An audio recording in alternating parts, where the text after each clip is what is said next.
नमस्कार, जय हिंद प्यारे साथियों। स्वागत है आप सभी का आपके अपने YouTube चैनल अमन स्टडी पॉइंट में। साथियों, इस वीडियो में बीपीएससी टीआरई 3.0 री एग्ज़ाम के लिए करंट अफेयर्स को हम सभी देखेंगे। तो चलिए शुरू करते हैं वीडियो को, और वीडियो में पूरे अंत तक बने रहिएगा। साथियों, पहला प्रश्न है आप सभी के स्क्रीन पर, निम्नलिखित में से कौन भूटान के प्रधानमंत्री हैं? ऑप्शन है आप सभी के स्क्रीन पर। साथियों, इस प्रश्न का जो सही जवाब होगा ऑप्शन ए यानी दाशो सेरिंग तोब्गे भूटान के प्रधानमंत्री हैं। राइट आंसर जाएगा ऑप्शन ए के साथ। और साथियों, वीडियो में क्वालिटी संबंधी कोई दिक्कत हो तो थोड़ा सा आप लोग अपने YouTube सेटिंग में जाकर वीडियो की जो क्वालिटी है उसको थोड़ा सा बढ़ा लीजिएगा। चलेंगे अगले प्रश्न की ओर, देखेंगे अगले प्रश्न को। भारत को खसरा और रूबेला चैंपियन पुरस्कार क्यों मिला है? तो साथियों, भारत को खसरा और रूबेला चैंपियन पुरस्कार खसरा और रूबेला के मामलों को कम करने में उल्लेखनीय प्रगति के लिए मिला है। ऑप्शन बी इसका सही जवाब हो जाएगा। अगला प्रश्न देखेंगे। निक्की हेली के बाहर निकलने के बाद 2024 के राष्ट्रपति पद के नामांकन के लिए प्रमुख रिपब्लिकन उम्मीदवार के रूप में कौन बना हुआ है? तो साथियों, इस प्रश्न का जो सही जवाब जाएगा ऑप्शन नंबर सी के साथ, डोनाल्ड ट्रंप जो है निक्की हेली के बाहर निकलने के बाद 2024 के राष्ट्रपति पद के नामांकन के लिए प्रमुख रिपब्लिकन उम्मीदवार के रूप में बने हुए हैं।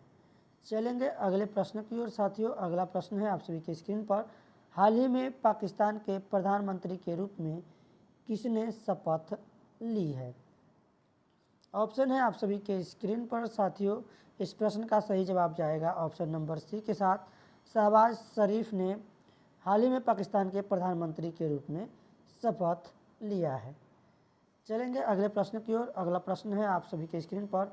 शहबाज शरीफ किस राजनीतिक दल से संबंधित हैं?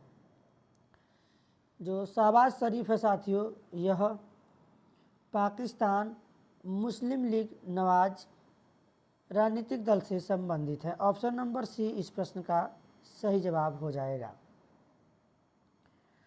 अगला प्रश्न देखेंगे। गर्भपात के अधिकार को अपने संविधान में शामिल करने वाला विश्व का पहला देश कौन सा है? तो साथियों, ऑप्शन आप सभी के स्क्रीन पर है, और इस प्रश्न का सही जवाब जाएगा बी के साथ, यानी जो फ्रांस है साथियों, यह गर्भपात के अधिकार को अपने संविधान में शामिल करने वाला विश्व का पहला देश बन गया है। बात करें साथियों फ्रांस की राजधानी की, तो फ्रांस की जो राजधानी है पेरिस है, और 2024 का ओलंपिक फ्रांस में ही आयोजित होगा। इसी के साथ अगर बात करें तो संभावना की जा रही है कि भारत में 2036 में ओलंपिक हो सकता है। अभी क्लियर नहीं है कि होगा, हो सकता है। और 2028 में जो ओलंपिक है वह जो है अमेरिका में होगा, और 2028 के ओलंपिक में क्रिकेट को शामिल किया जाएगा। और जो 32 वाला है 2032, यह ऑस्ट्रेलिया में आयोजित किया जाएगा। तो ओलंपिक से संबंधित यह जो है महत्वपूर्ण था, आप लोग इसको नोट कर लेंगे। हर 4 साल के बाद ओलंपिक होता है। 24 के बाद 28 में होगा। 28 वाला जो ओलंपिक का आयोजन होगा वह अमेरिका में होगा, और 32 वाला ऑस्ट्रेलिया में होगा, और जो 2036 में होने वाला है वह भारत में संभावना है कि हो सकता है। तो चलेंगे अगले प्रश्न की ओर। किंग चार्ल्स थर्ड के तहत मानद नाइटहुड प्राप्त करने वाले पहले भारतीय कौन है? तो यहाँ पर साथियों सुनील भारती मित्तल इस प्रश्न का राइट आंसर हो जाएगा। सुनील भारती मित्तल किंग चार्ल्स तृतीय के तहत मानद नाइटहुड प्राप्त करने वाले पहले भारतीय बने।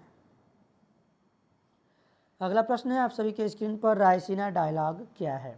ऑप्शन आप सभी के स्क्रीन पर है साथियों। इस प्रश्न का जो सही जवाब होगा रायसीना डायलॉग, यह जो है भू राजनीतिक और भू अर्थशास्त्र पर एक वार्षिक सम्मेलन है। तो बी के साथ आंसर लगाएंगे। चलेंगे अगले प्रश्न की ओर। रायसीना डायलॉग के 2024 संस्करण का विषय क्या है? तो इसका जो साथियों विषय है रायसीना डायलॉग 2024 के संस्करण का, वह है चतुरंगा संघर्ष प्रतियोगिता सहयोग और निर्माण। ऑप्शन सी इसका सही जवाब हो जाएगा। ग्रीस के वर्तमान प्रधानमंत्री कौन है? ग्रीस के वर्तमान प्रधानमंत्री हैं साथियों क्यारिकोस मित्सोटाकिस। ऑप्शन नंबर ए इस प्रश्न का जो है सही जवाब हो जाएगा। अगला प्रश्न है, आम चुनाव में अधिकांश सीटें जीतने वाले स्वतंत्र उम्मीदवार बड़े पैमाने पर संबद्ध है। तो यहाँ पर साथियों इस प्रश्न का सही जवाब होगा Pakistan Tehreek-e-Insaf PTI. Option D के साथ आंसर लगाएंगे। चलेंगे अगले प्रश्न की ओर। कतर में भारतीय नौसेना कर्मियों को हिरासत में लेने का क्या कारण था? तो साथियों कतर में भारतीय नौसेना कर्मियों को हिरासत में लेने का कारण था जासूसी, यानी ये आरोप लगा था कि ये जासूसी कर रहे हैं। ऑप्शन नंबर बी इस प्रश्न का सही जवाब हो जाएगा। संयुक्त राष्ट्र महासभा के सभा के 78वें सत्र के अध्यक्ष कौन हैं? तो संयुक्त राष्ट्र महासभा के 78वें सत्र के अध्यक्ष हैं साथियों एंटोनियो गुटेरेस। ऑप्शन सी इस प्रश्न का सही जवाब होगा। अगला प्रश्न है आप सभी के स्क्रीन पर, ईरान और पाकिस्तान के बीच हालिया तनाव का मुख्य कारण क्या है? तो यह जो इसका मुख्य कारण था साथियों यह सीमा विवाद था। ऑप्शन नंबर बी इसका सही जवाब हो जाएगा। बौद्ध धर्म का जन्म किस देश में हुआ? तो साथियों बौद्ध धर्म की जन्म का बात करें तो यह जो है भारत में हुआ। ऑप्शन ए के साथ आंसर लगाएंगे, नेपाल के साथ नहीं लगाएंगे, जबकि बोध गया कि जो है नेपाल में है। बौद्ध धर्म का जो जन्म है भारत देश में हुआ। ऑप्शन ए के साथ यहाँ पर राइट आंसर जाएगा। विश्व आर्थिक मंच की 54वीं वार्षिक बैठक कहाँ हो रही है? तो यह जो है साथियों विश्व आर्थिक मंच की 54वीं वार्षिक बैठक जो है यह आयोजित हो रही है दावोस स्विट्जरलैंड में। ऑप्शन नंबर सी इस प्रश्न का राइट आंसर होगा। चलेंगे अगले प्रश्न की ओर। विश्व आर्थिक मंच की 54वीं वार्षिक बैठक का विषय क्या है? तो इसका जो विषय है साथियों सब्जेक्ट है वह है विश्वास का पुनर्निर्माण। ऑप्शन नंबर बी इस प्रश्न का सही जवाब होगा। चलेंगे अगले प्रश्न की ओर। विश्व आर्थिक मंच की 54वीं वार्षिक बैठक वही जो प्रश्न है साथियों रिपीट हो गया है। जनवरी 2024 के किस आतंकवादी समूह ने सोमालिया में संयुक्त राष्ट्र के हेलीकॉप्टर पर कब्जा कर लिया है? तो यह जो है साथियों जनवरी 2024 में अल शबाब आतंकवादी समूह ने सोमालिया में संयुक्त राष्ट्र के हेलीकॉप्टर पर कब्जा कर लिया है। ऑप्शन नंबर बी इस प्रश्न का सही जवाब हो जाएगा। चलेंगे अगले प्रश्न की ओर। अगला प्रश्न है 17 नवंबर 2023 को दूसरे voice of global south summit का नेतृत्व किसने किया? ऑप्शन है Angela Merkel, Narendra Modi, Xi Jinping या फिर जो बाइडेन। तो ऑप्शन नंबर यहाँ पर साथियों हमारा सही जवाब जो जाएगा बी के साथ नरेंद्र मोदी जी। चलेंगे अगले प्रश्न की ओर, देखेंगे अगले प्रश्न की ओर। अगला प्रश्न है और इस वीडियो का आखिरी प्रश्न है साथियों, किस समूह ने इजराइल पर हमला किया जिससे बाद में युद्ध शुरू हो गया? तो यहाँ पर साथियों इस प्रश्न का सही जवाब हो जाएगा हमास। हमास ने जो है इजराइल पर हमला किया जिससे बाद में युद्ध शुरू हो गया। तो ऑप्शन नंबर बी के साथ आंसर लगाएंगे।